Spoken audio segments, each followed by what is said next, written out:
All right, part 16, Under the Wing 78 in progress. I just did the second of 3 portraits of school children who were murdered by the Third Reich Luftwaffe, German Nazi Air Force, when they were sent to Spain, and they bombed a town and a school November 2nd, 1937.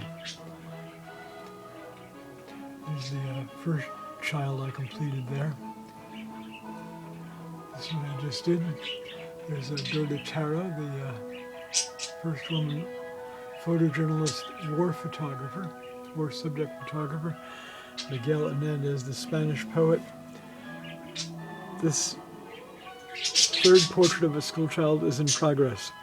So let's not look at that yet. All right, there you have it for now. To be continued.